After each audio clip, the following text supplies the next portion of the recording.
மாநகர காவல்துறையின் இந்த போக்கை விடுதலை சிறுத்தைகள் கட்சியின் சார்பில் மிக வன்மையாக கண்டிக்கிறோம்.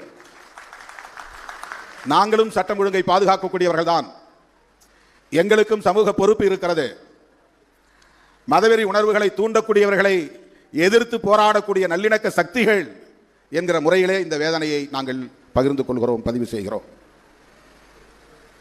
எங்களை போன்ற சக்திகளை, ஜனநாயக சக்திகளை, நல்லிணக்க ஊக்கப்படுத்த வேண்டிய பொறுப்பு சட்டம் ஒழுங்கை நிலைநாட்ட வேண்டும் என்பதிலே உண்மையான அக்கறை கொண்ட அதிகாரிகளுக்கு இருக்கிறது என்பதை நான் சுட்டிக்காட்ட விரும்புகிறேன். மதவெறியர்களுக்கும் ஒரே அணுகுமுறை, ஜனநாயக சக்திகளுக்கும் ஒரே நிலைப்பாடு என்றால் அதிகாரிகள் உண்மையிலேயே சட்டம் ஒழுங்கின் மீது நம்பிக்கையற்றவர்களாக இருக்கிறார்கள் என்றுதான் புரிந்து கொள்ள வேண்டியிருக்கிறது. போதாத இடத்தில் நாம் திடுமென ஓரிரு நாள் இடைவெளியில் ஏற்பாடு செய்து பாதிக்கும் மேற்பட்டோர் வீதியிலே நிற்க இந்த மாநாட்டை இப்போது நடத்தி கொண்டிருக்கிறோம்.